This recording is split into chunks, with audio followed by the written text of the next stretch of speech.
right, so thank you guys all for making it out here over lunchtime.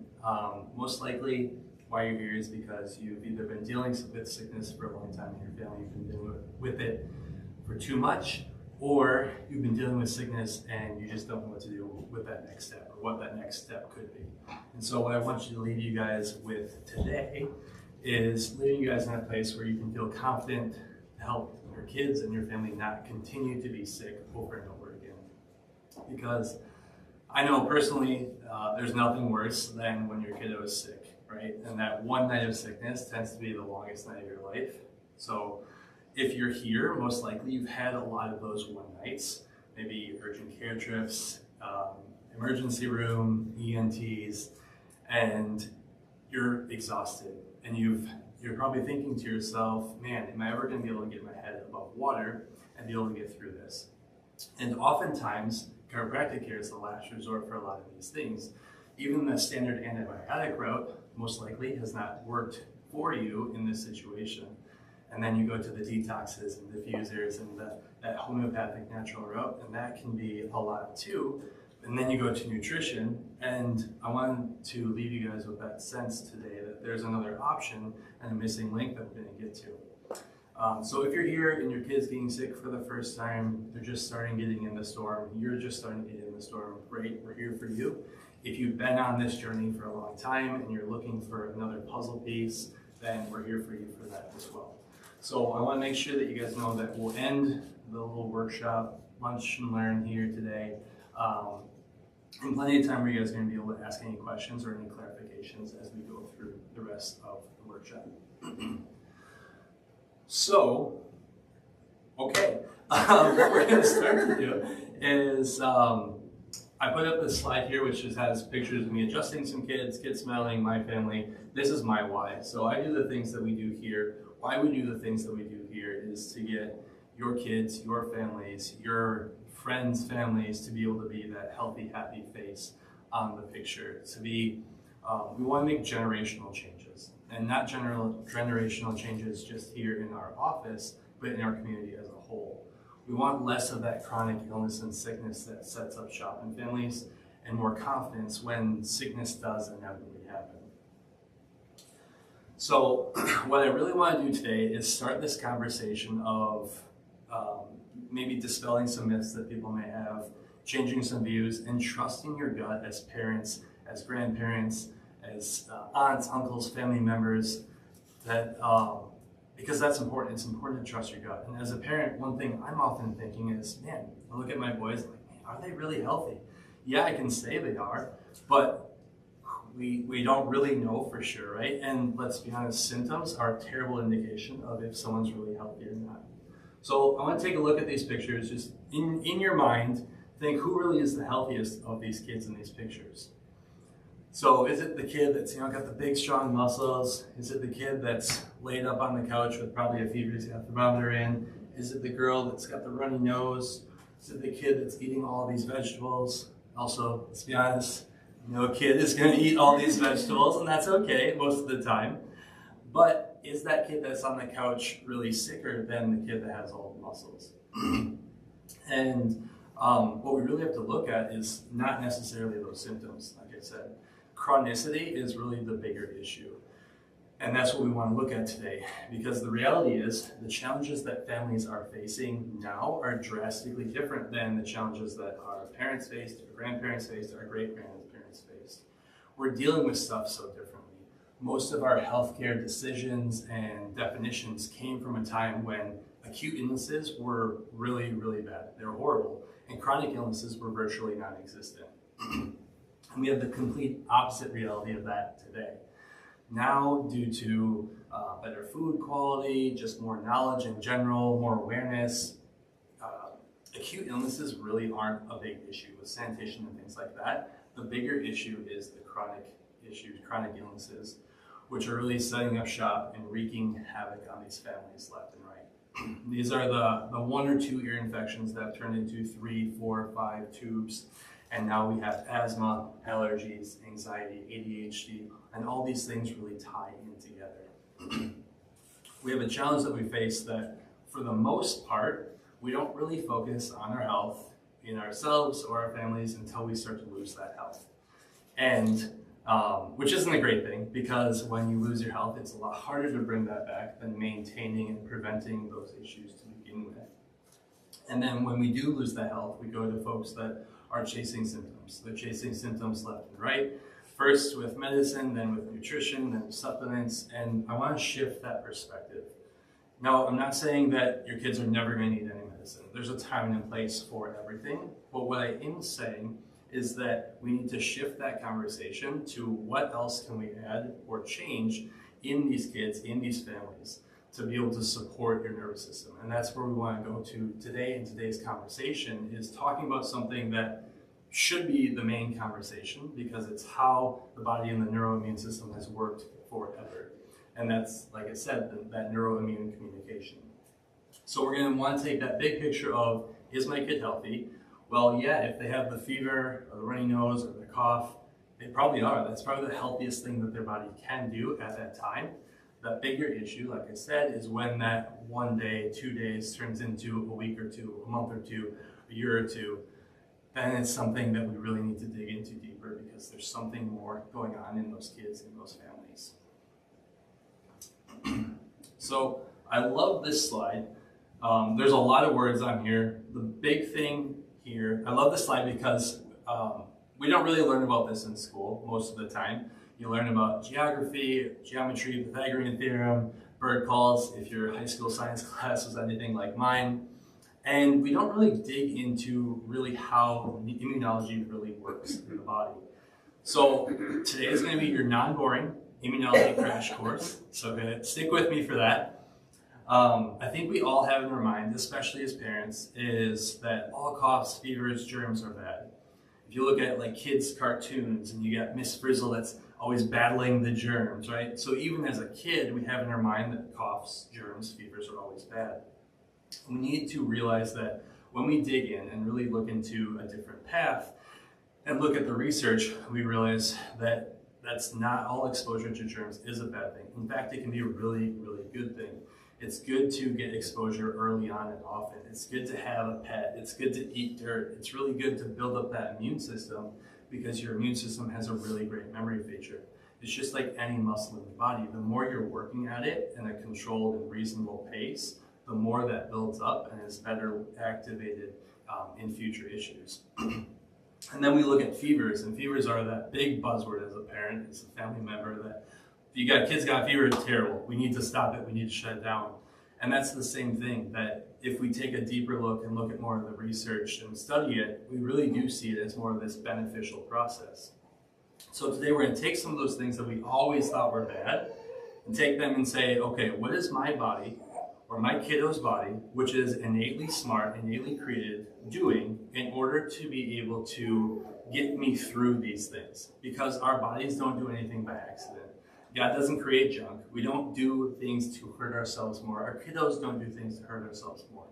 So as we go throughout this crash course, we're going to jump through some of the science, and I'm going to walk you through how the body neuroimmunologically functions, and we're going to dive into that to help you feel more confident in yourself, for your family, for your kids, and for your friends and relatives in general, to be able to deal with those germs and sickness when they do come into play. And something I really want you guys to put into your notes tonight, or just to remember today, or just to remember today, is the conversation of, do I support or do I suppress? And what we found over and over and over again is the kids that are getting stuck in this cycle of sickness, stuck in this storm, have been told to suppress it, shut down that fever, clear this out, use this outside-in approach to suppress the body, instead of using an inside-out immunological approach that says, how do we boost and strengthen that body from the inside out instead? So, overview or summation of this is, no, coughs, germs, fevers are not all bad. There is a beneficial process to them. So, like I said, when we talk about chronic illnesses being the bigger issue setting up shop in families, we have we call them the 4 I's of chronic illnesses in families. So it's inflammation, imbalance, interference, and then injury. So the first 2, we're going to focus on them, and then we're going to pick up on 3 and 4 a little later on. So, excuse me. Whenever you were to go to a medical doctor, for yourself, for your kid, their ear hurts, you go to the medical doctor, take an otoscope, put it in the ear, and they say, yep, it's red and swollen. Or look in your throat, yep, red and swollen. What are they saying? It's got inflammation, right?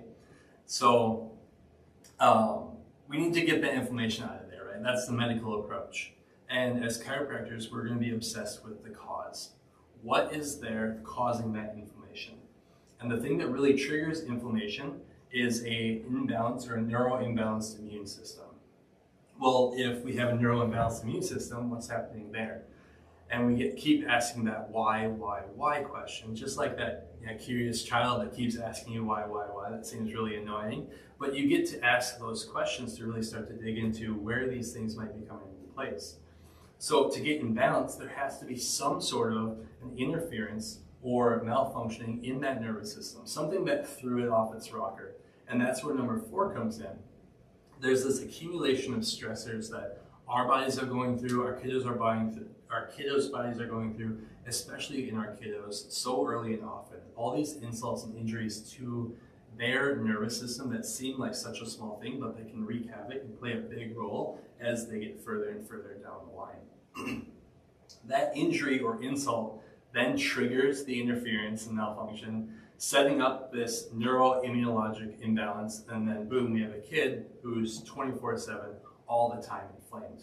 Well, what does that look like? That could be chronic rash, chronic sinus infections, chronic ear infections, chronic strep throat, chronic gut issues. Just like I said on the last slide though, 1 and 2 can be a good thing, just like fevers, germs, and coughs can be a good thing. Sometimes we need the immune system to go crazy and have this crazy crazy inflammation response and become intentionally neurologically imbalanced to handle some sort of an acute response. What a chronically sick kiddo has is that all the time, non-stop response. So why this is important is because, like I said, the nervous system has memory, the immune system has memory, and that nerves that are firing together start to wire together. So that interference then turns into memory as well, and that memory turns into chronicity to be stuck in that constant cycle of sick. So we want to talk about some key principles of the body itself, how the body works, to be able to take that pattern, redo it, unwind it a little bit, so that we can use those imbalances and that inflammation to start working for you and your kiddos and not against you. Because the big takeaway today is your body is incredibly smart. We were created with this incredible intelligent design, and our body can heal itself as long as it can communicate without interference. So as we talk about the chronic sickness in general and that injury and that interference, there's 2 main keys that we want to look at. First one being balance. It's so important to have balance in our body, in our nervous system. Now, I'm not saying that perfect balance, but it's more of a counterbalance. Your body usually does a really, really great job at this. The key there is with the immune system. That's the key with the immune system, is the counterbalance. That's the key with the nervous system. That's the key with any part of your life, is to have this counterbalance. Again, the big word to think about here is suppression. My kid's sick. Nope, I gotta get to work. He's gotta get to school. We gotta get that fever down. Think about going to the aisle at the store. It's fever reducer, cough suppressant. We're all looking for things that cover up and push down the symptoms that our nervous system already has an inborn mechanism to be able to do on its own. So we need to look at how do we strengthen these systems so that the body can do these things on their own and not rely on this outside-in approach. With those 2 sides, the first one is in the immune system are called Th1 cells. These are the expressive side of the immune system cells. This is the parasympathetic side. It's to get everything out of the system. This is when your body gets a cough, you feel achy, you get a fever, your temperature rises a little bit. And it's rising because we want that body to kick something out, burn something out. So hopefully quickly and in a couple of days. But then the opposite of that is Th2 cells, which are the sympathetic side. Those are the suppressive side of the nervous system, the immune system. That's to help counterbalance the Th1 cells. Neither of them are great to be stuck in over a long period of time. Yes, it's really good to get things out. We want them quick, right? You might be thinking, well, why don't we just have getting things out over and over again? But if we're constantly in this overactive Th1 expressive side of the nervous system, always kicking things out, that's when autoimmune issues happen. That's when allergies happen. That's when asthma tends to be a big issue. That's constant stress. Th2, on the other hand, is just chronic stress in a different form, which is why that counterbalance between the nervous system and the immune system is really important. Number 2 is that our bodies are smart and well designed. You can hear like a broken record, right? What that means for the nervous system and the immune system, and finding that cause is when we look at the body and rely on that internal mechanisms, our body it's always looking over other systems of the body. It's always trying to maintain that homeostasis and regulation. Think about trying to, when you pick up your toys for your kids, right? If kids make a huge mess in the basement and you're always picking up the toys for them, we're going to program them to always leave their stuff out because mom or dad's going to always pick it up for me. The immune system is the same way. This is what's happening with the immune system, every time we always use medicines or medications to suppress it. The immune system saying, hey, I showed up with a fever, a rash, a cough, and then medicine comes in and says, stop, stop, stop, don't do what you're innately created to be able to do. Well, you only have to do this a few times, especially early on in life, when the nervous system is really watching those things and those behaviors to program that immune system to do that on the same way. So then the immune system will come in and say, well, if you're going to do this every time I show up, then I'm not going to shut down, or I'm not going to activate this second side of things. Just like with your kids, I'm not going to pick up my toys because we get, you're going to do this for me, right? And then that immune system becomes that neurologic imbalance because we are programming it to do such. It's saying, I don't need to do my job because Simulator is, Advair is, these other steroids are, these antibiotics are. We know that these kick the sick kids and adults have significantly neurologic imbalanced immune systems. Some too much, some too little, and what's going on is that leads to the body being chronically sick and stuck in illness all the time. And we have a ton of symptoms even when we think they're healthy. You probably can picture this kid in your mind that has the baggy eyes all the time, or the kid that is always stuffy, their noses and sinuses are always congested, or they're always having guts are so stuck, and their bucket is so full that anytime there's one season change, anytime that there's one sneeze next to them, anytime they change their schedule or anything like that, a switch is flipped and they get sick, right? So how can we be in balance then? That's because our body is incredibly smart, and the systems are taken care of by the master controller of the brain and the nervous system. The important thing today is not to leave you with, oh my God, we were way off. What are we doing? Our bodies are a mess. But again, to leave you with those answers that look at something that we can do in our bodies or for our kids' bodies and our families, because our bodies can do the job if they're in the right place. Band-Aids don't heal your body heals your body. That same principle can be applied to every single part of your body. We just have to trust it to do its job in other scenarios. So I also want to take, and we'll talk about that here in a second, I also take this time to mention that we here in our office really want you to tell this information to your kids, to your grandkids, because if you've been here, you know that we're not just talking to the parents, we're talking to the kids. We're letting them know these things, we're getting them done at this level, because we never want kids to come in and say, I'm broken, I have something broken in me. We want these kids to know that their body is incredibly smart and it can heal. Something might not be working for them right now, but it absolutely can work for them.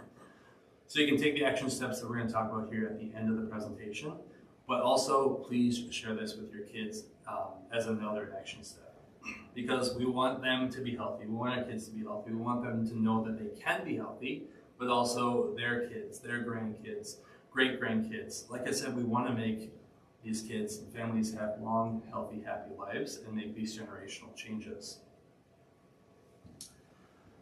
So medicine might not have gotten the job done for you. Nutrition might not have gotten the job done for you. So you're here today because your gut's telling you, man, maybe there's something else. I need to learn some more information. What else is there for me? Where can there be a missing link? And here it is. The missing link is the nervous system. Not really a missing link because we've been talking about it the whole time, but the nervous system plays obviously an immense role in the immune system, and it's really the great harmonizer of the immune system and the body itself. There's three main ways where the nervous system plays a direct role to that immune system. Number one is through the vagus nerve. Now, this is something that you've probably heard on some sort of blog, a book, an article, scrolling Facebook, newspaper, that the vagus nerve, or you've probably heard of the brain-gut connection. The gut-brain connection. But we're going to take it on the next level, turn it around, and call it actually more what it is, which is the brain-gut immune balance. So there's a ton of research that's coming out, and that's turned this around and says, yes, the gut's important, but not as important as the brain sending signals down to the gut. The key there is through the vagus nerve. That's the nerve that starts up here in your neck, goes all the way down, goes around the heart, and then down through the gut. It's got lots of branches that go all over the body as well, but that's kind of the main ways. So the vagus nerve is going to send signals down to the gut, then back up to the brain to signal an immune response to the immune system. It also signals gut health and to work everything together. And that harmonizers that direct relationship to then the nervous system back up here in the neck, which is where the vagus nerve starts, but that's also where the brainstem is. A lot of important nerves coming off the brainstem and then back up into the brain itself. And so there's a lot of stressors that can really throw off that whole neck complex with the vagus nerve and the sending signals down through the body and the rest of that immune system there. And there's so many things that can relate to that as well. I'm sure that you've probably read about cutting out dairy or gluten, and you may have done that for your families, and they might be healthier for that. But if the vagus nerve isn't sending signals properly, you can cut out everything you want, but you're not going to get harmony and signaling back into the brain. The vagus nerve's primary job is to signal and activate the parasympathetic side of the nervous system. So when it does have proper signaling, when it doesn't have proper signaling, the gut can't move things out. It also signals motility of the intestines, it signals motility of the lymphatics, it signals respiratory drainage motility, everything that the body uses to get junk out of your system. So that right there, when we have injury and interference to the vagus nerve, now you've already set up this imbalanced pro-inflammatory cascade, because the vagus nerve activation is itself really pro-inflammatory or anti-inflammatory as well. As we go to number two, just balance in general, it is key, like I mentioned, with maintaining homeostasis and things like that. Think about the season we're in. We're right now we're into fevers, we're into coughs, we're into flus. Everything is going around like crazy. And then in a few short months, when spring and warmer weather comes around, finally we get more of that overactive immune system, a lot more Th1. We get the allergies that are starting to run rampant. But underactive can also then lead to your body being more susceptible to bacteria and viruses on its own. So again, balance in that nervous system is key. And so two builds on one, and then both of them kind of lead to three, which is this plumbing and drainage. And it's a really amazing thing that our body has. We call them the checkpoints in the body. So the checkpoints that our body goes through to process through immune responses, or just junk, we'll call it junk, and a nice fancy word there. It goes through these systems throughout our body. Now gravity plays a little bit, but the key there is movement. The top part of our plumbing is going to be our ears, our sinuses, our nose, and everything through there is going to drain down through the checkpoint into the lymphatics of the neck. Then from there we move through muscle movement. It goes down through the upper part of the lymphatics and the lungs, and then from there dumps everything into the gut.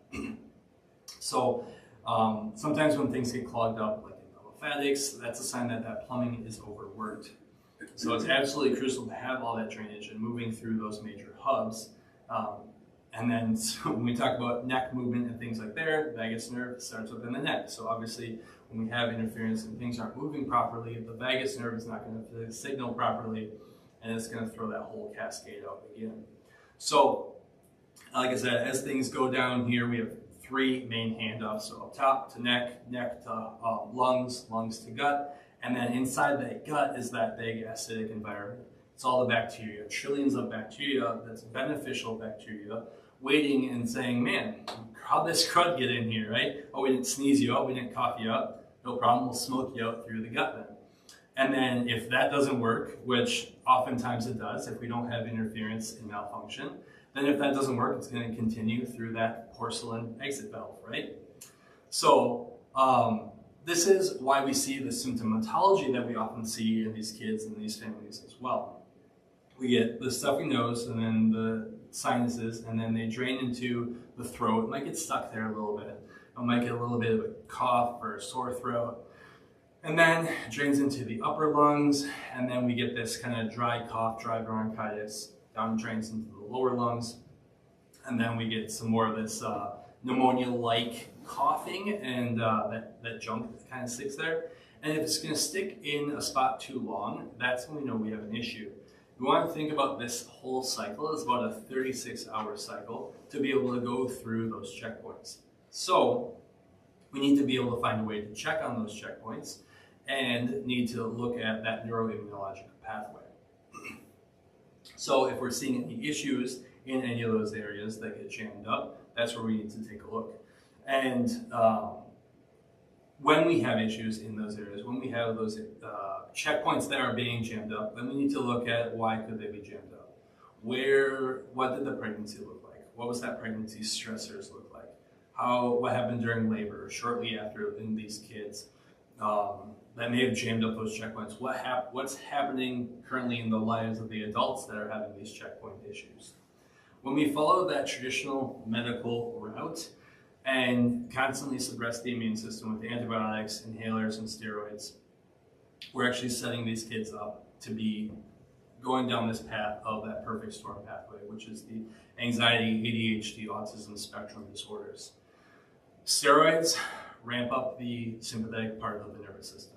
So that's that go, go, go side of the nervous system. So yeah, you might be helping with some of the allergy symptoms, but behaviors and emotions then are going to be going through the roof. Second thing is the ear infections. Antibiotics are given all the time, even when it's a virus, unfortunately.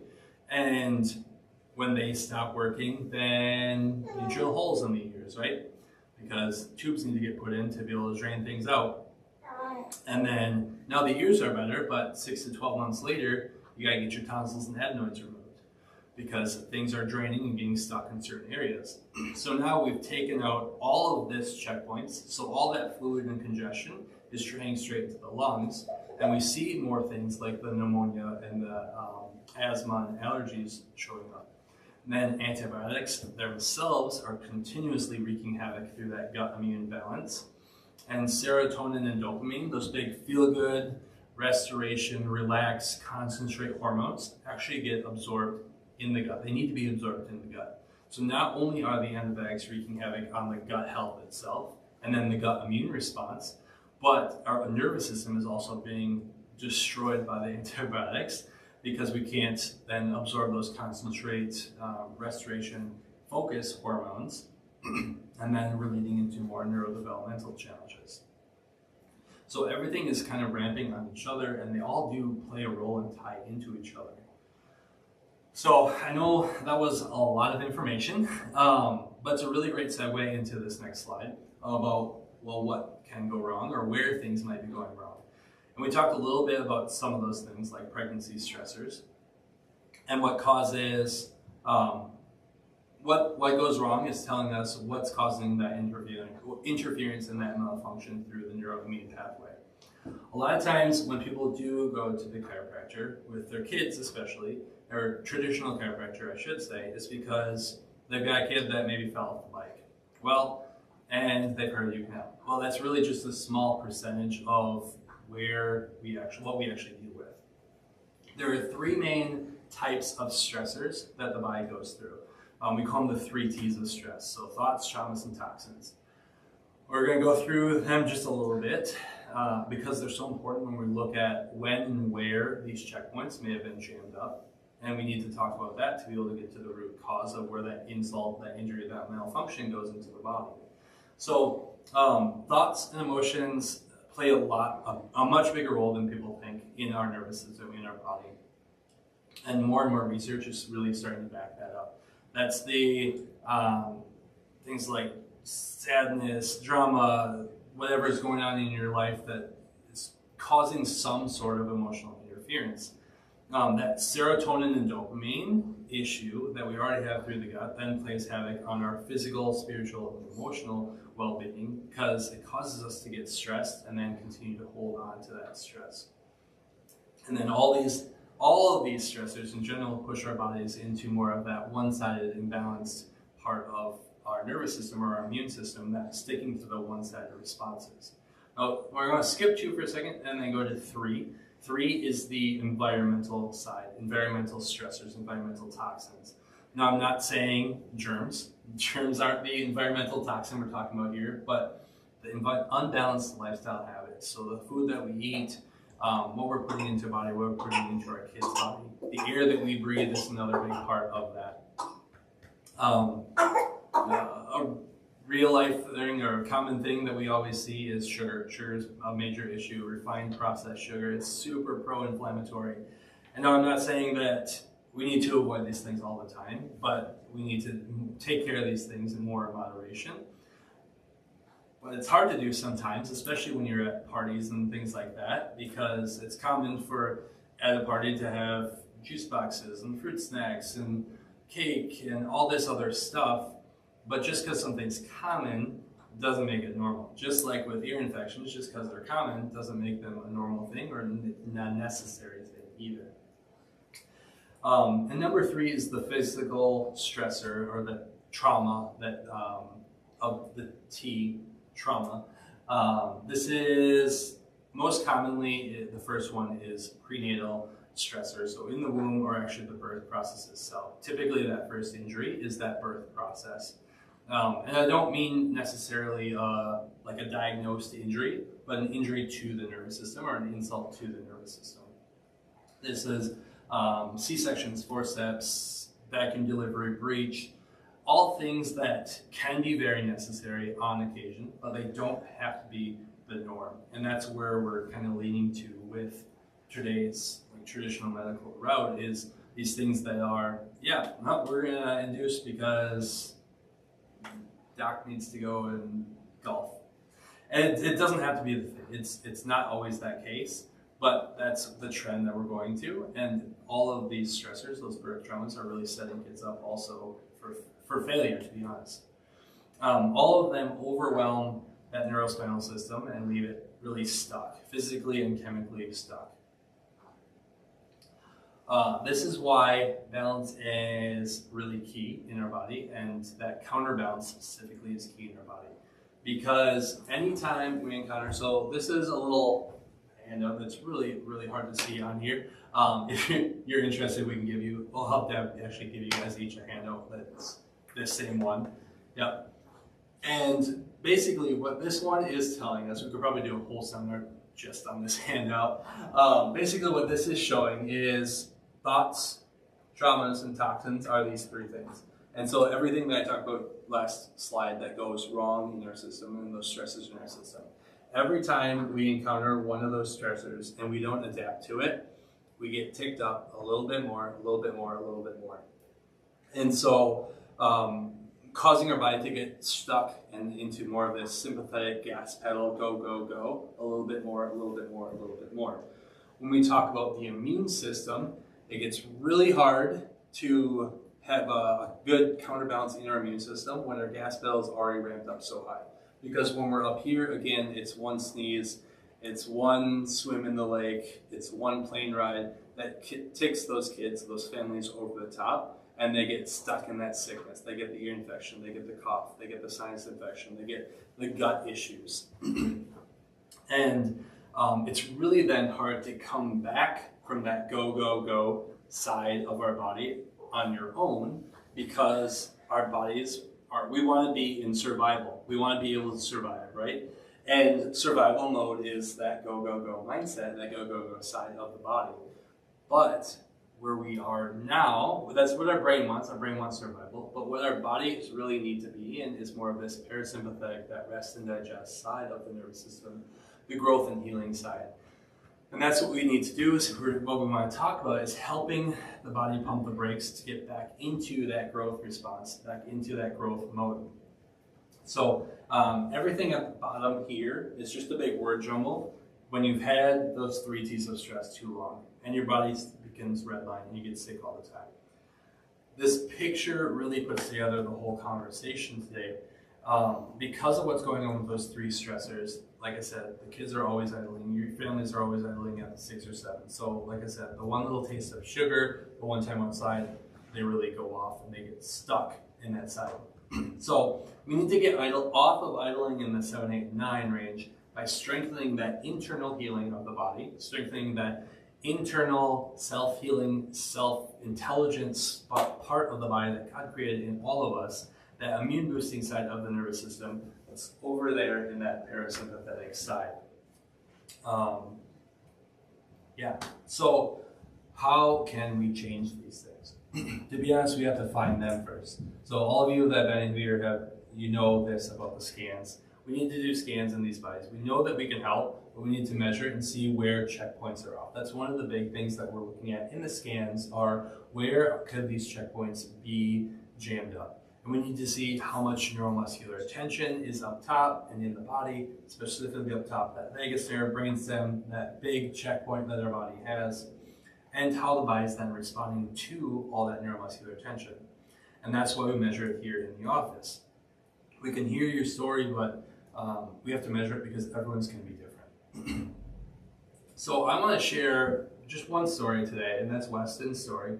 For those of you who've heard it, it's a pretty great story, but I'm a little biased. So Weston came into us when he was 5, and this is his EMG scan. So that neuromuscular scan that we do, testing that proprioceptive input to the body, how well the body's sending signals back up into the brain, but also looking at overall neuromuscular tension. So for Weston, he had a ton of neuromuscular tension in the neck. What's up in the neck? Vagus nerve movement from one checkpoint through another checkpoint to a next checkpoint. So a lot of issues through the immune system, but also the vagus nerve there. Weston came to us with severe constipation. Mom had to give an enema every other day in order for him to go to the bathroom. And he would be crying tears, obviously hard on Mom, hard on Weston. Significant behavioral issues, a lot of anger towards Mom, a lot of anger towards his 2 younger siblings. Horrible sleeping. He would never sleep through the night, even at 5. And getting in trouble at school all the time because of his behavioral issues, and round after round after round after round of ear infections. So kind of everything that we already talked about of where the storm kind of leads and where that snowballs into. And we see why those things are going on.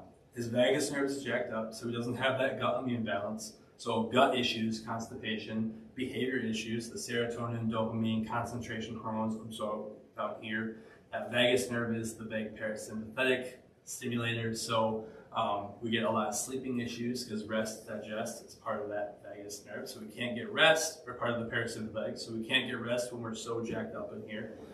And then obviously the ear infections because we're not getting proper drainage through that area. So Weston had one of the really cool stories in Weston is that this was his progress scan after he went through care here, which you've all seen. With that, 9-day difference in his neck, which was really cool to see on my end, that confirmation through there. But on Mom's end, more importantly, were all the symptoms that he had going on. So constipation, Mom didn't have to do any enemas. He was going to the bathroom every day, which was a huge thing. Still had some reservations through that just because of all the pain psychologically that he had gone through for the first 5 years of his life with that. Behavioral issues decreased a lot. Still some there, because again, we're trying to break up patterns that have been ingrained for years. He was sleeping through the night with a big one, and obviously a lot calmer with his brother and sister, and school was a significant change, and no more ear infections. So really, really, really awesome things going on with Weston. So why we share stories like this is to tell you that regardless of where you are, or your kiddos are at, or where your grandkids are at, where your families are at, we can help. And we can do that because we're in a unique practice here where we're not going to be chasing those symptoms of what you got going on, your family's got going on. We don't do cookie cutter anything. We don't cookie cutter our care plans or the adjustments. We're focusing on those root issues and focused on the nervous system and clearing out that neurologic interference so your body can do what it was inevitably created to do, which was heal, grow, and develop. So I tell you the story again to just emphasize the importance of scans as well. So there's 4 main action steps that you guys can take and leave just today. Number 1 is what I talked about earlier on, is tell your kids how I tell you this information about how their bodies really work, so we can make that generational change in our families. Number 2, which is number 1 on here, keep trusting your gut as parents, as family members, just for yourself, and keep asking questions, going to workshops and things like that, getting more information. Because their information is out there, if we can find it, which is the harder part to do, is trying to find that information. Number 2 on here is finding your tribe, finding your group of people. Find someone to help give you confidence and to continue changing the pattern that's in your lives or your family's lives. We can definitely be here for you for that, but it's always important and helpful to have more and more people in your tribe and on that case. Because there's going to be a lot of people in the world that are going to tell you that, no, there's no hope, the kids got to deal with this, there's not a lot we can do, and we're going to tell you the opposite. We're going to dig in and find a way to help you or your child succeed if you haven't already came in. And with that, we want you to get scanned and find out where that stuck stress is. So for those of you who aren't already under care here, we'd love to get you scanned, figure out where that stress is.